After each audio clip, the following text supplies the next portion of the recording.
Shalom, shalom, a paz de Deus para todos vocês.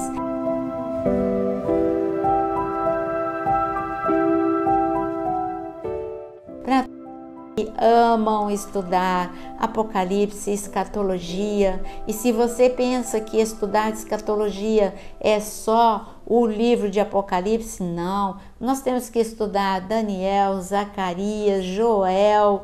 Aliás, o Senhor ele fala desde Gênesis até Apocalipse sobre os últimos dias. Como está escrito, ele fala desde o princípio sobre o fim.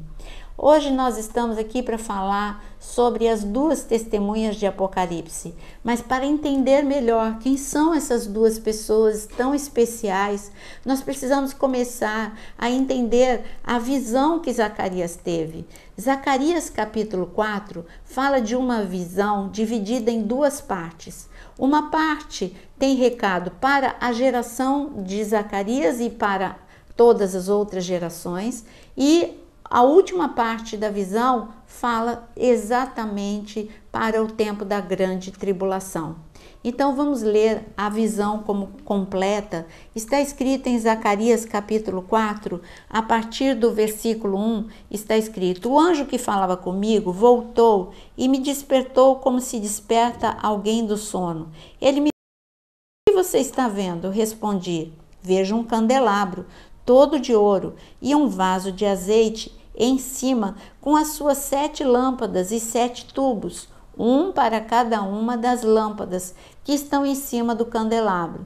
Junto ao candelabro, eu vejo 2 oliveiras, uma à direita do vaso de azeite e a outra à sua esquerda.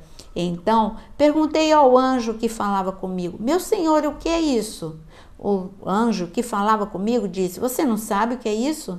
Respondi: não, meu senhor. E ele prosseguiu e me disse: essa é a palavra do Senhor a Zorobabel, não por força nem por poder, mas pelo meu espírito, diz o Senhor dos exércitos. Bom, nós estamos então na primeira parte da visão. A primeira parte da visão, o profeta, ele vê algo que também foi mostrado a Moisés, o candelabro ou menorá, que é o mesmo nome para esta peça. Ele é uma peça única de ouro puro, que Deus falou para Moisés mandar Bezalel construir e para colocar no tabernáculo. E o tabernáculo ele seria iluminado, porque não tinha luz, a não ser a do candelabro. Ela não tinha janela, não tinha nem luz natural e nem a luz interna. A única luz que era do candelabro no meio ali do tabernáculo. Então o Senhor mandou Moisés construir essa imagem muito conhecida para todos os hebreus.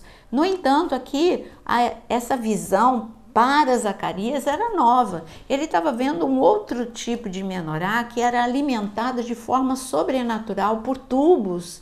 E esses tubos com vaso de azeite e com essas 2 oliveiras, era um azeite sobrenatural. Não era um sacerdote que chegava lá toda manhã e retirava as cinzas, colocava novo pavio e colocava novo azeite para que produzisse óleo e para que colocava óleo para produzir luz. Então, essa visão, o profeta, ele viu já quem é Cristo para nós. Cristo, na verdade, aquele candelabro era para mostrar quando Cristo se manifestasse, ele seria a coluna central da menorá, né? Ela tem uma haste central e 6 braços que saem dela. Então, Cristo é o centro. Nós precisamos estar em Cristo. Nós somos os ramos e nós precisamos estar nele, conectados a ele. Se estivermos conectados a ele, nós vamos refletir a luz e nós precisamos, para refletir a luz, nós precisamos também diariamente receber a nossa porção do Espírito Santo. Então nós poderemos, todos os problemas que nós enfrentarmos, não será nem por força, nem por violência, mas pela força e o poder do Espírito Santo de Deus em nós. essa mensagem foi dada para Zorobabel, que tinha uma tarefa especial para ele fazer na geração de Zacarias. Zorobabel iria reconstruir, então ele teria muitas dificuldades a serem vencidas, muitas paralisações na obra, muitas resistências humanas e espirituais que ele precisaria vencer, e não seria na força dele, mas no poder do Espírito Santo de Deus, na unção que Deus deu para ele executar essa tarefa. A primeira metade fala desta revelação que chega até nós também. Nós recebemos o óleo, o Espírito Santo de Deus para executar e para cumprir tudo aquilo que Deus colocou para nós. Cada um de nós temos um propósito. Deus deu um propósito, tem um propósito para a sua vida, e você vai cumprir esse propósito na força e na unção do Espírito Santo de Deus. Mas a segunda parte da visão, ele vai fazer outra pergunta a Zacarias. E é nesta resposta que nós vamos para Apocalipse. Está escrito no versículo 11 de Zacarias 4, a outra pergunta do profeta. O que são as duas oliveiras, a direita e a esquerda do candelabro? E acrescentei uma segunda pergunta: e o que são aqueles dois ramos de oliveira que estão junto aos dois tubos de ouro que vertem azeite dourado? Ele me respondeu: você não sabe o que é isso? Eu respondi: não, meu senhor. Então ele disse: são os dois ungidos que estão a serviço do Senhor de toda a terra. Zacarias só recebeu a revelação, não foi dado a ele saber quem são esses dois ungidos. Mas nós já entendemos que são duas pessoas especiais em um momento determinado por Deus, que vão cumprir uma tarefa especial aqui na terra, em uma geração profética. Mas a Zacarias só foi dado entender que Zorobabel era uma pessoa especial e que receberia a unção de Deus para a reconstrução naquele momento de Jerusalém. Agora, vamos ficar detidos nesses dois ramos que são essas duas testemunhas.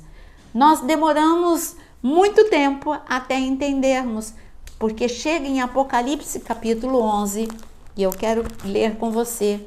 Apocalipse capítulo 11, em cima do versículo, antes de iniciar o capítulo, eu estou na Bíblia NAA, e na minha Bíblia NAA tem um subtítulo: As Duas Testemunhas. Então, quer dizer que este capítulo 11 de Apocalipse está se referindo, vai trazer revelação, e é o céu que traz essa revelação sobre essas duas testemunhas que foram mostradas para o profeta Zacarias. Aliás, o próprio anjo vai falar sobre esta passagem de Zacarias. Eu quero que você leia comigo agora Apocalipse capítulo 11 e no versículo, a partir do versículo 2. Mas deixe de lado o átrio exterior do santuário e não meça, porque esse átrio foi dado aos gentios, que por 42 meses pisarão a cidade santa. Darei autoridade às minhas duas testemunhas para que profetizem durante 1260 dias, vestidas de pano de saco. São estas as duas oliveiras e os dois candelabros que estão em pé diante do Senhor da terra. Se alguém pretende causar-lhes dano, da boca dessas duas testemunhas sai fogo e devora os inimigos. Sim, se alguém pretender causar-lhes dano, certamente deve morrer. Vamos parar aqui porque ainda não acabou a passagem sobre as duas testemunhas. Mas agora, ao profeta João, porque nós precisamos nos localizar. Aonde nós estamos? Nós estamos aqui em Apocalipse. Quem escreveu Apocalipse? O apóstolo João. O apóstolo João estava na ilha de Patmos, e o apóstolo João, ele recebeu em Apocalipse os 7 recados das 7 igrejas. Deus revelou para ele que eram 7 recados para 7 igrejas da Ásia do tempo do apóstolo João. Mas esses 7 recados não se limitam tão somente a essas 7 igrejas. São 7 recados para nós também, a igreja da última hora. Então, foi dado ao profeta João que ele entendesse sobre a grande tribulação. Foi mostrado para ele, como que se Deus tivesse tirado um retrato. Mas o profeta João não é o único que recebeu revelação sobre a grande tribulação. Daniel, Joel e também Zacarias receberam. São vários profetas que Deus tirou foto da mesma situação. É como que se eu tiro foto do ângulo da direita, o profeta que viu aquela foto vai enxergar melhor tudo que está à direita. O profeta que viu a foto que foi tirado do ângulo da esquerda vai ter uma noção melhor de tudo aquilo que está do lado esquerdo. O profeta que vê de frente, ele tem uma visão geral. Enfim, a profecia é isso. Deus permite ao profeta ver aquilo que vai acontecer, parte daquilo que vai acontecer. Então o profeta João, ele vê a grande tribulação, ele vê as medidas de juízo de Deus no espaço de 7 anos. Por isso que nós temos os 7 selos, trombetas e as 7 taças de Apocalipse. Eu tenho vídeo aqui no canal falando, um vídeo só para os 7 selos, outro só para 7 trombetas, outro só para 7 cálices, para você ter uma visão global dos 7 anos da grande tribulação. São 7 anos de grande dificuldade, debaixo do governo do anticristo. O anticristo, nesta altura, quando as 2 testemunhas se levantam, vai ser o pior momento. Elas se levantam para confrontar o anticristo com grande poder e glória e com uma unção muito especial, por isso que é o azeite dourado, é uma unção muito especial para um momento muito específico. Mas o governo do anticristo, que no início da grande tribulação encanta a judeus e encanta ao mundo, nessa altura da grande tribulação, ele já vai ser um déspota, ele já vai ser um ditador, é aquele que vai perseguir judeus, cristãos e todos aqueles que não obedecem e não se dobram ao seu governo. Ele já vai estar mostrando quem ele é. E é neste momento que essas 2 testemunhas, elas se levantam para profetizar. E você vê que elas profetizam não pouco tempo, elas profetizam por um grande tempo. E é claro que o anticristo vai odiar essas 2 testemunhas. E como elas testemunham, elas profetizam sobre o juízo de Deus, muita gente também não vai gostar, porque assim como hoje as pessoas mais procuram aquilo que agrada ao seu coração, assim também será na grande tribulação. As pessoas não querem ouvir, olha, se você não se arrepender, vai acontecer o juízo de Deus. Elas só querem ouvir sobre bênção. Então essas 2 testemunhas não vão ser muito populares, mas está escrito aqui quem são essas 2 testemunhas. Essa é a curiosidade, não é? Mas vamos ver as características. Eu vou ler novamente o versículo 4, quando começa a falar que tipo de unção que vai estar sobre elas. E está escrito aqui, são estas as 2, versículo 4 em diante. São essas 2 oliveiras e os 2 candelabros que estão em pé diante do Senhor da terra. Se alguém pretende causar-lhe dano da boca dessas testemunhas, sai fogo e devora os inimigos. Sim, se alguém pretender causar-lhes dano, certamente deve morrer. Elas têm autoridade para fechar o céu, para que não chova durante os dias em que profetizarem, e têm autoridade também sobre as águas para transformá-las em sangue, bem como para ferir a terra com todo tipo de flagelos, tantas vezes quanto quiserem. Nós temos aqui algumas coisas a serem destacadas. Que tipo de unção? Primeira coisa, eles têm essas 2 testemunhas. Um deles vai ter o poder para sair da sua boca fogo. Não é efeito pirotécnico, não.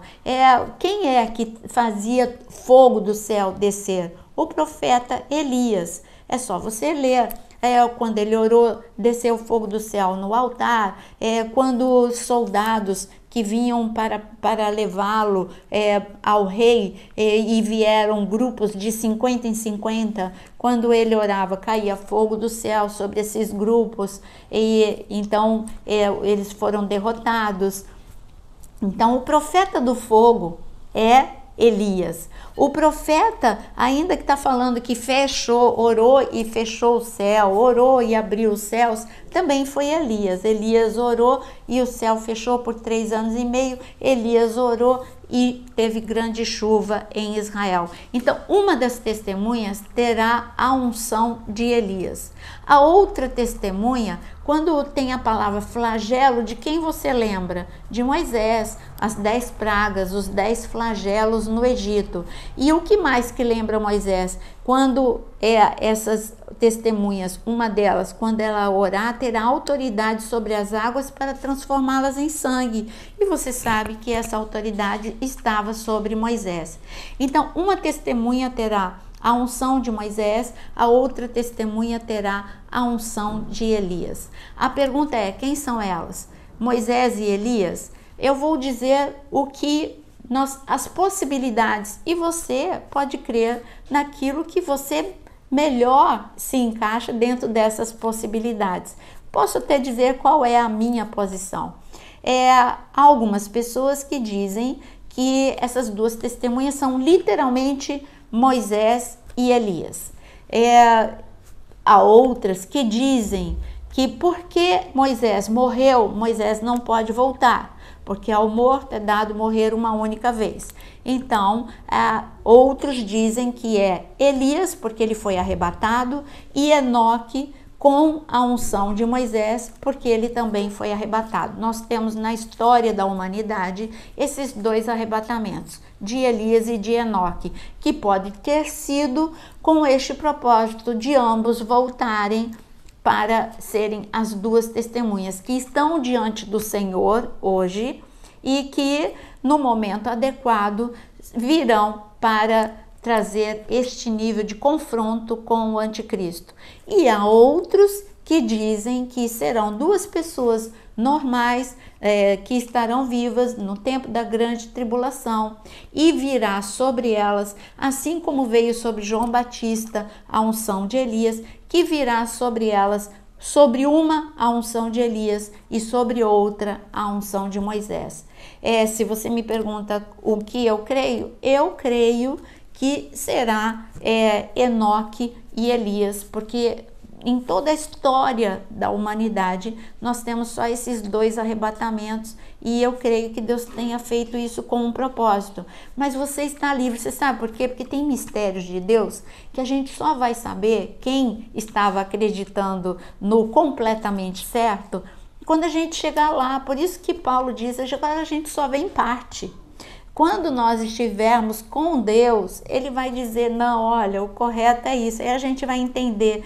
Mas nenhuma das 3 posições, se você se encaixa melhor, não, eu acredito que sejam 2 pessoas na unção de Moisés e de Elias, qualquer uma das 3 possibilidades, nenhuma delas é engano. É só, bom, eu acho que é isso, eu acho que é aquilo, eu acho que é aquilo outro. Então, não faz diferença.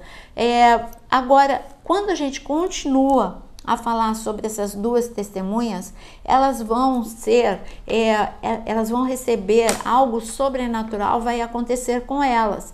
Porque é lógico que por confrontar diretamente o anticristo vai mandar que elas sejam mortas, elas vão ser mortas, essas 2 pessoas, eu estou falando no feminino, porque eu estou falando essas 2 pessoas, mas a Bíblia fala que serão 2 homens. Esses 2 homens, eles serão mortos diante dos olhos de todo mundo. Está escrito aqui em Apocalipse capítulo 11 que todo mundo vai ver a morte deles ao mesmo tempo. Isso hoje é facilmente entendido nós temos hoje o mundo conectado e tudo em tempo real, e todo mundo vai poder testemunhar a morte dessas 2 testemunhas. E como está escrito aqui no versículo 7, quando tiver então concluído o testemunho que deve devem dar à besta que surge do abismo, fará guerra contra ela, a besta vencerá e matará as testemunhas.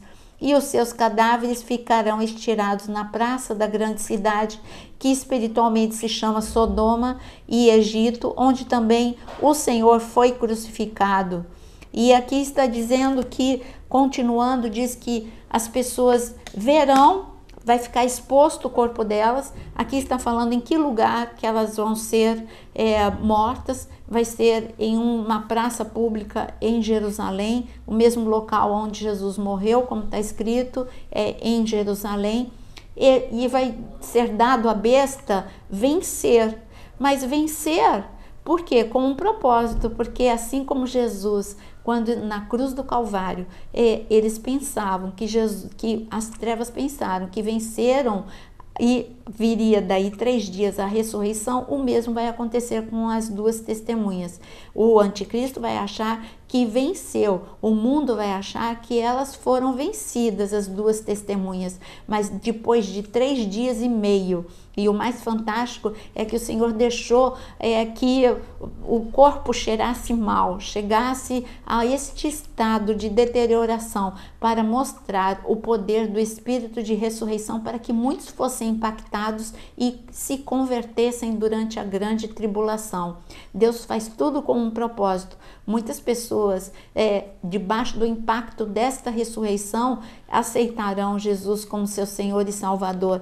E está escrito então no versículo em Apocalipse 11, no versículo 11, mas depois dos 3 dias e meio, entrou neles um espírito de vida vindo da parte de Deus, e eles se ergueram sobre os pés. E aqueles que o viram ficaram com muito medo. E as duas testemunhas ouviram uma voz forte vinda do céu, dizendo: subam para cá. E subiram ao céu, numa nuvem, e os seus inimigos as contemplaram. Naquela hora houve grande terremoto e ruiu a 10ª parte da cidade. Veja que incrível, que poder extraordinário, uma ressurreição vista e testemunhada por todos. A morte foi testemunhada em tempo real pelo mundo todo. A ressurreição também vai ser testemunhada por todos, não só a ressurreição, mas também a ascensão dessas duas testemunhas. Eu creio, por isso que eu disse que para mim eu creio que seja Elias e Enoque, porque não morreram, Deus os arrebatou sem que eles morressem, e então agora sim morrem, mas ressuscitam, assim como o Senhor ressuscitou Lázaro, a filha de Jairo e tantas outras pessoas. Agora este aqui vai ser um impacto para que o mundo, que vai estar vivendo o pior momento da história da humanidade, para que muitos possam vir a se converter, a temer o Deus de Israel, o Deus Todo-Poderoso. Eu espero que você tenha entendido quem são essas duas testemunhas, qual das posições que você escolher. Não é necessário brigar com ninguém, porque quando Deus não deixa claro, faz parte do mistério do Senhor, uma coisa é certa, vai acontecer, e nós aguardamos este momento. Que o Senhor te abençoe, e se você gostou, não saia sem deixar o seu like, compartilhar, e também veja se você está inscrito. Se não estiver, se inscreva, acione o sininho e todas as notificações para ser avisado de todos os vídeos que nós fazemos aqui neste canal. Deus te abençoe.